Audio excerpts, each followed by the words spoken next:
오늘 함께 살펴볼 말씀은 로마서 3장 21절부터 24절까지 말씀입니다. 이제는 율법 외에 하나님의 한 의가 나타났으니 율법과 선지자들에게 증거를 받은 것이라. 곧 예수 그리스도를 믿음으로 말미암아 모든 믿는 자에게 미치는 하나님의 의인이 차별이 없느니라. 모든 사람이 죄를 범하였음에 하나님의 영광에 이르지 못하더니 그리스도 예수 안에 있는 속량으로 말미암아 하나님의 은혜로 값없이 의롭다 하심을 얻은 자 되었느니라. 오늘 설교 제목은 복음과 삶 두 번째 시간입니다.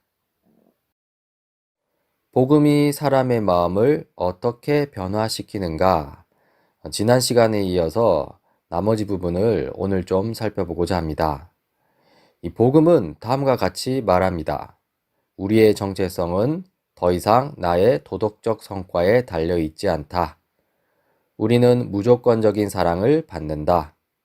우리는 끝없는 용납을 받는다. 우리는 하나님의 자녀들이다. 그리고 복음으로부터 나오는 이 복음적 삶은요, 하나님으로부터 무조건적 사랑과 끝없는 용납을 받기 때문에 마음의 변화를 받아서 기쁨으로 순종하는 삶입니다. 이 복음을 위한 신학이라고 했는데요. 예수님이 우리를 위해 하신 일, 그 일에 대해서 좀 자세하게 살펴보고자 합니다.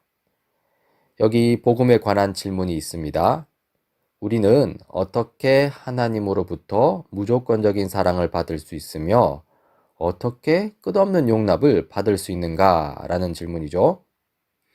그리고 여기서 우리는 하나님께서 우리를 위해 하신 일, 그 일이 무엇이고 그 일이 의미하는 바를 살펴봐야 합니다. 여기 한 문장이 있습니다. 팀 켈러 목사님의 책에 나온 구절인데요. 한번 읽어보겠습니다. 우리를 대신하여 예수님은 율법을 통해 하나님께 완전히 순종하셨으며 우리를 대신하여 죄의 형벌을 지불하기 위해 죽으셨다. 여러분, 이 문장의 의미를 온전히 이해하시겠습니까? 이 문장을 보기 좋게 정리해 보면요, 이렇습니다. 우리를 대신하여 예수님은 율법을 통해 완전히 순종하셨으며 우리를 대신하여 죄의 형벌을 지불하기 위해 죽으셨다. 예수님께서 우리를 대신한다는 말이 두 번 나오죠. 이 무엇을 대신하셨냐는 것인데 하나는 우리 대신 하나님께 완전히 순종했다는 것이고요. 다른 하나는 우리 대신 죄의 형벌을 받으셨다는 것입니다. 각각 무슨 의미인지 하나씩 살펴보도록 하겠습니다. 먼저 우리를 대신하여 죄의 형벌을 지불하기 위해 죽으셨다입니다. 사실 죄를 지은 것은 우리 자신이죠. 그래서 우리가 죄의 형벌을 받아야 했지만요. 하지만 예수님께서 우리 대신 죄의 형벌을 남김없이 싹 다 받으셨다는 것이고요. 따라서 우리가 받을 죄의 형벌이 아예 사라져 버렸다는 의미입니다. 이것이 바로 예수님께서 우리 대신 십자가 사형을 받으심의 의미입니다. 다음으로 우리를 대신하여 예수님은 율법을 통해 완전히 순종하셨다입니다. 이 문장은 설명이 좀 필요한데요. 인류는 영생을 얻기 위해 율법에 순종해야 했습니다. 실로 아담과 하와는 선악과를 따먹지 말라는 율법에 순종함으로써 생명나무가 주는 영생을 얻을 수 있었습니다. 하지만 결국엔 그렇게 못했죠? 창세기 3장 22절입니다. 주 하나님이 말씀하셨다. 보아라, 이 사람이 우리 가운데 하나처럼 선과 악을 알게 되었다. 이제 그가 손을 내밀어서 생명나무의 열매까지 따서 먹고 끝없이 살게 하여서는 안 된다. 이 말씀은 아담과 하와가 선악과를 따먹은 다음에 하나님께서 하신 말씀인데요. 여기에 보면 생명나무의 열매까지 따서 먹고 끝없이 살게 하여서는 안 된다. 영원히 살게 해서는 안 된다. 이렇게 나옵니다. 이것은 아담과 하와가 생명나무의 열매를 먹고 영원히 살도록 계획되어 있었는데 지금 불순종으로 말미암아 그 계획이 어그러졌다는 것이죠. 그래서 하나님께서 어떻게 하시냐면요. 새로운 인류의 대표 예수님을 이 땅에 보내십니다. 그리고 예수님께서 인간의 몸을 입고 우리 대신 율법의 순종을 온전히 이루시는 것이죠. 마태복음 5장 17절입니다. 내가 율법이나 예언자들의 말을 폐하러 온 줄로 생각하지 말아라. 폐하러 온 것이 아니라 오히려 완성하러 왔다. 그리고 빌립보서 2장 8절입니다. 자기를 낮추시고 죽기까지 순종하셨으니 곧 십자가에 죽기까지 하셨습니다. 이렇게 예수님께서 우리 대신 영생을 얻기 위한 율법 순종을 이루셨습니다. 따라서 이제 우리는 영생을 얻기 위한 율법 순종, 그런 율법의 행위를 할 필요가 없습니다. 즉, 영생을 얻기 위한 율법 순종의 의무가 우리에게서 사라진 것이죠. 이 모든 것들이 바로 예수님께서 우리를 위해 하신 일입니다. 정리하자면요. 예수님은 우리 대신 사형을 받으심으로써 우리를 사형수 신분에서 벗어나게 하셨습니다.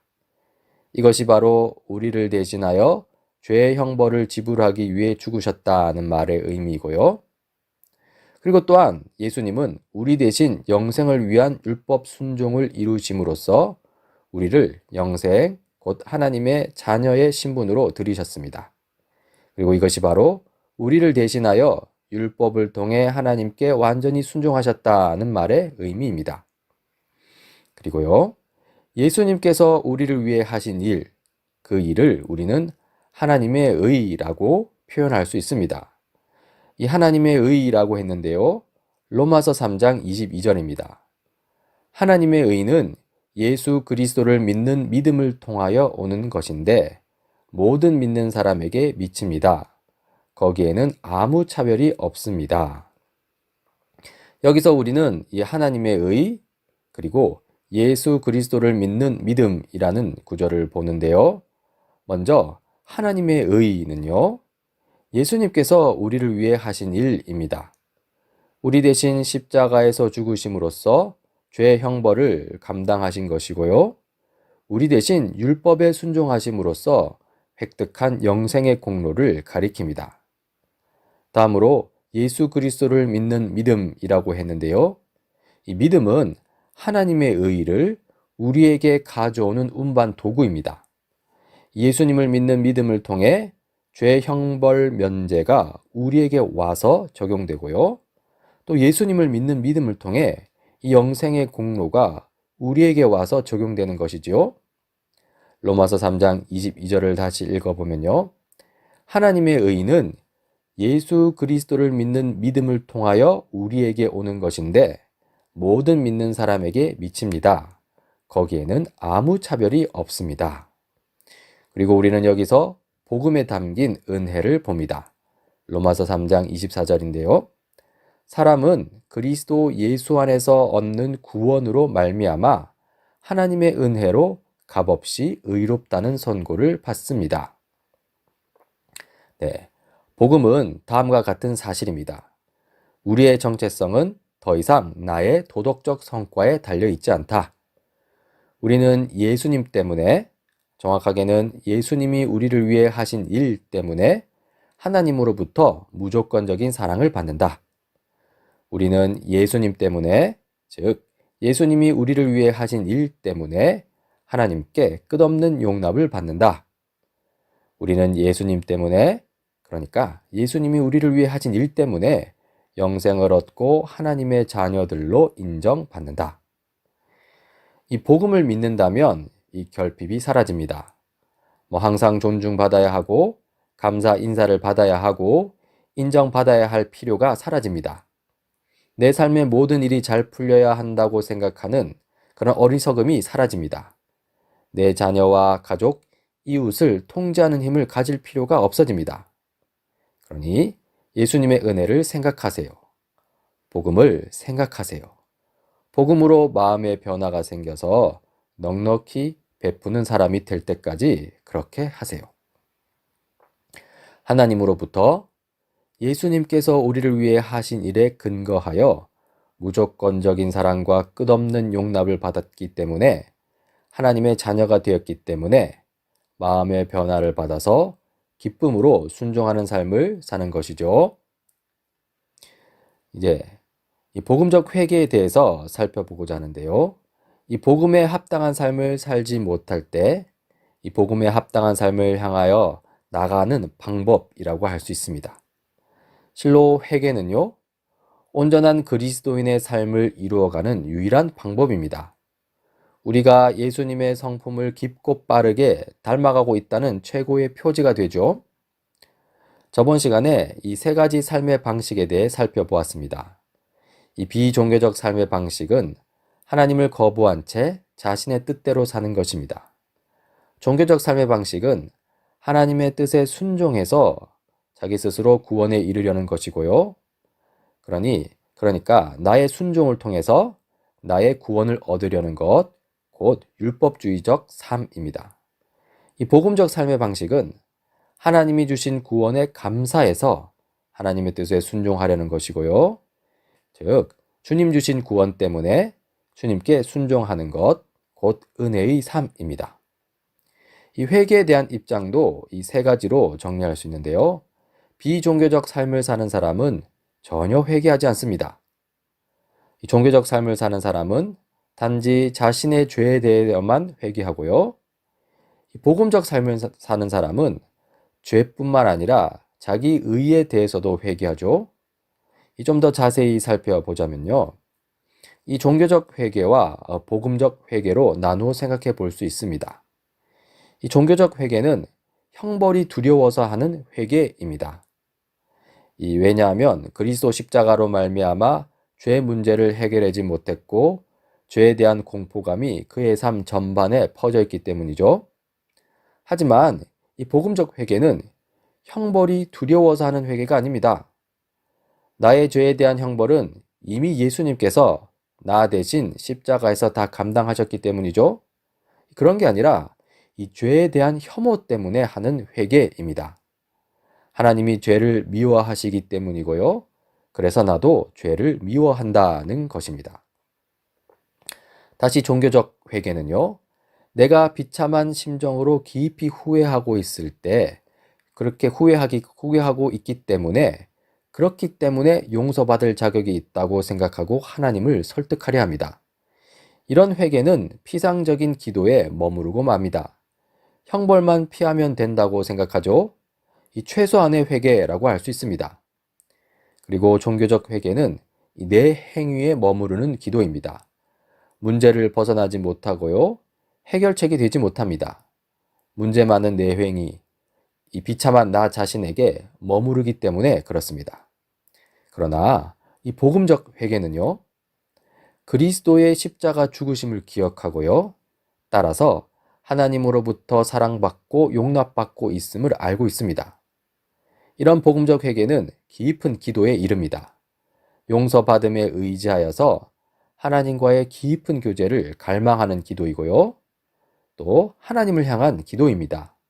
문제를 뛰어넘어 해결책, 참된 소망에 이른다는 것인데요.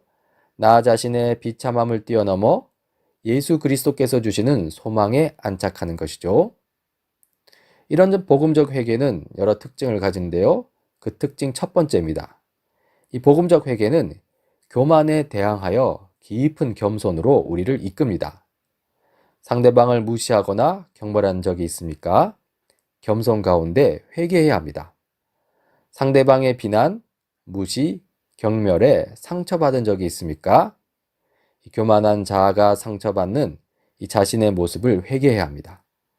무시와 경멸을 덜 느낄 때까지 회개해야 하고요. 비판에 대한 고통이 줄어들기까지 회개해야 합니다. 무엇보다 사람의 인정보다 하나님의 사랑이 더 가치가 있음을 기억하는 것이 핵심입니다. 이 복음적 회개의 특징 두 번째는요. 이 불안에 대항하여 잘 훈련된 열정으로 우리를 이끈다는 데 있습니다. 마땅히 해야 할 과업을 겁먹고 비겁하게 회피한 적이 있습니까? 그렇다면 힘든 일을 회피하는 습관이 없어질 때까지 회개해야 합니다. 왜냐하면 예수님은 우리를 위해서 악과 고통을 직면하셨기 때문입니다. 그 예수님을 생각하면서 어려운 문제에 나 또한 직면하는 것이죠. 하나님의 은혜를 묵상해야 합니다.